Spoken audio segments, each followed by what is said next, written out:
Okay, good morning.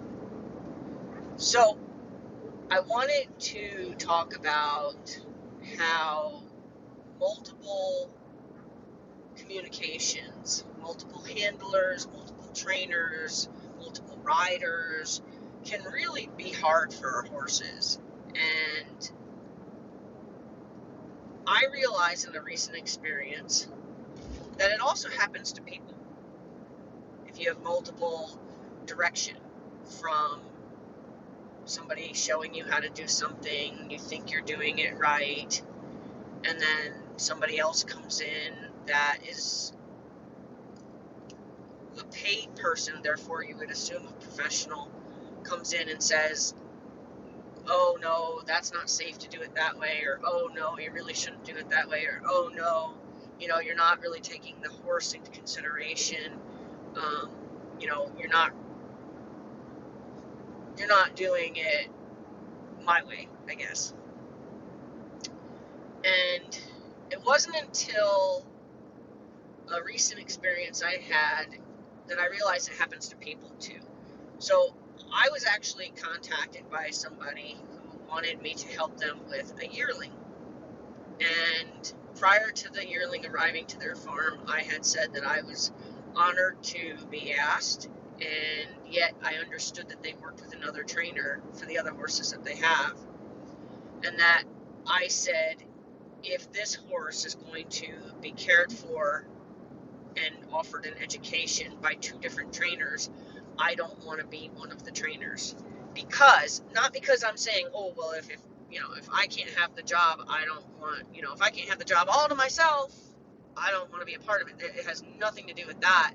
And I was very clear in saying it's not fair, especially to a young horse. It's not fair to expect a young horse to think, this communication means this. And then when um, the other trainer does the exact same type of movement or suggestion or cue, and it means something different for that trainer, the horse is doomed to always be confused, to always think, that they're doing a great thing by responding properly to, hey, that I recognize that this is what that means. I'm gonna do this in response, and then have the second person say, what are you doing? Like that's so not what I want you to do. Or even go as far as punishing for doing it wrong. When the last time that trainer worked with the horse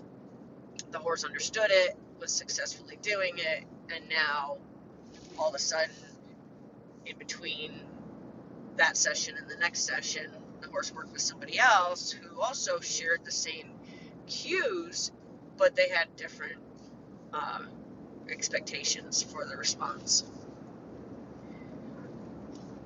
I said I wasn't going to do that to a young horse. I don't want to do that to any horse, but I wasn't going to do that to a young horse for sure. A developing horse, a horse who's also going to develop an opinion of people. I didn't want this horse to grow up thinking people are, nuts, or, people are mean, or people are confusing, and this is how horses get the looks in their eye that my horse Daisy has, where it's a very straightforward, I don't know what you're going to do to me, but just do it. And you can see the internal bracing for discomfort. I don't know what you're going to do, just do it, right? I don't ever want to create a horse like that. I don't ever want a horse to be proud of themselves that they understand something and then have what I think they should be doing be totally different. I don't want to do that to a horse. Well, recently I also found out that happens to people. And it happened, so in this case, I was told I was going to be the only trainer working with this horse, and so I agreed, and I was coming for sessions with that. And then there was something else that they wanted that was like not scheduled, and was where I was kind of jumping in the middle of how I would do it. So like when somebody wants me to do a riding lesson, I do everything. I do everything from, teaching about cinching and the consideration to the horse in your cinching process. I teach about mounting. I teach about dismounting. I teach about the reins. I teach about gathering the reins quickly. I teach about the emergency stop. I teach about all that stuff, all of it, like from the beginning. I don't care what you know, but I don't want to find out what you don't know when you need it. You know what I mean? So I always go, like, even if it's a crash course or just like okay, so this, even if we can just roll right through it, at least I feel like I gave my best effort to educate somebody, not only for their safety, but their horse's comfort. So, anyway, a lot of that was not allowed to me. So I wasn't able to do what I do in terms of from, A to Z.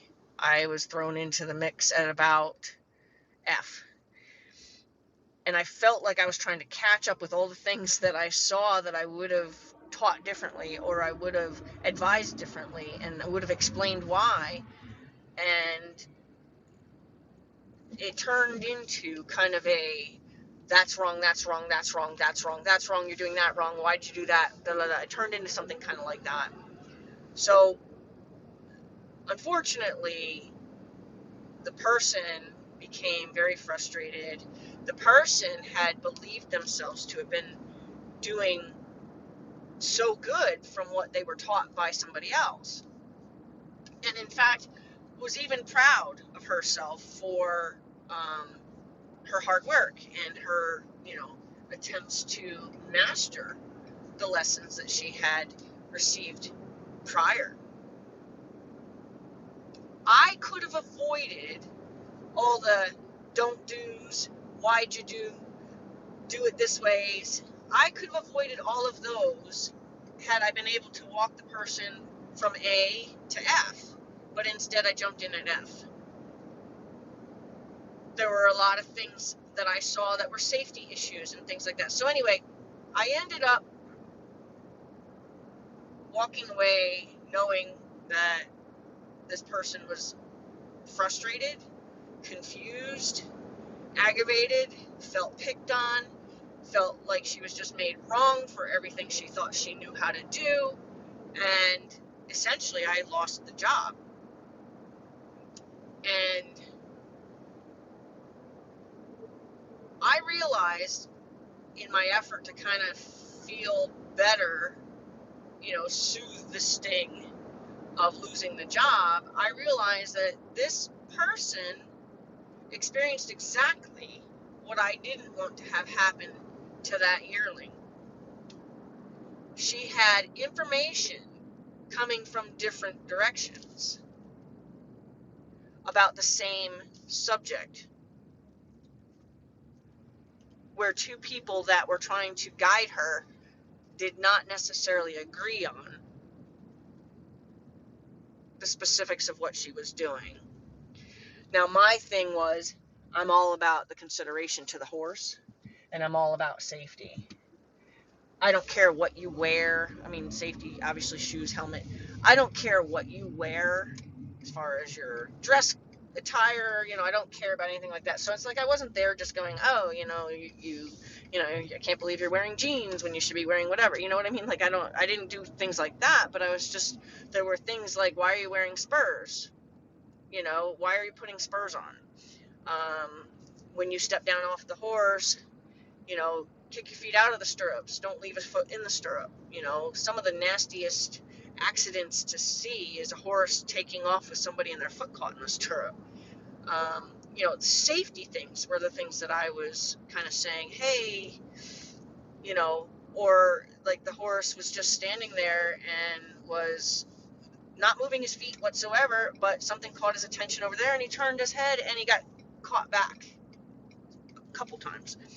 And because it was a couple times, because it was actually multiple times, I questioned why he wasn't allowed to look over there. Like, why is he being forced to stare straight ahead? And you know what I'm thinking? Maybe that was something was taught by a different trainer because they're working on dressage. And perhaps that horse will not be allowed when standing at X to look around. Maybe it really is important in that horse's future to not feel like he has the right to look when something catches his attention. Maybe that is where it really is. Two trainers should not try to work with the same person. Two trainers should not try to work with the same horse.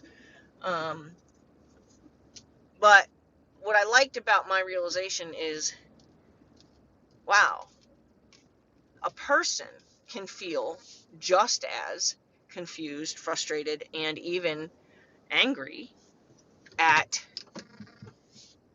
the idea that they think they're doing it right. They feel like they're doing it right from what they understood they were doing it right, and they're being told they're doing it wrong. I realize that, huh, you know, huh. So I guess when you find yourself working with a new student or a new horse, take that all into consideration. That your hand cue, your rein cue, your leg cue may differ from what they were taught before they met you. And take the time to help them understand maybe even the reason. See, I always explain why I do things. I don't just say, well, this is the way it's done. I explain why. I explain, if your horse isn't moving his feet, should he be allowed to look around? I think so. As long as his feet aren't following where he's looking, I think he should be allowed to look around. I don't even mind a horse eating grass as long as when I tell him he's had enough, we're working now, the horse snaps into, so like I don't have these, I guess, micromanaged control issues with horses, but another trainer does. Like I've been told by a couple different people, well, my trainer won't, says if my horse got a halter on, he's not allowed to eat grass. I don't know that type of training. I mean, if my horse was like a lawn dart and would, pull me down into the grass, yeah, of course, I've got a problem with that. Like that's disrespect. That's demanding a bite of grass. That's different. If my horse just is standing with me and looking around like, are we just going to hang out? Because if we're just going to hang out, I might, nibble on some grass here and, you can keep talking to whoever you're talking to. Like, I don't care if my horse does that, as long as my horse doesn't start to pull me around, as long as my horse doesn't yank his head down to the ground from me, like in pulling me in a downward position or something like that. But as far as like a horse just nibbling on some grass and doing so in a polite way, I don't know, I don't have a problem with that. Doesn't make my method wrong, it doesn't make their method wrong, it just makes it different. And because it's different, take into consideration that while your horse or while a horse you're working with is now being asked to do something that potentially looks different than what they know, take into consideration that they need some time to figure out what it is you're asking. All right, that was long-winded, but still valuable, I think. All right, have a great day.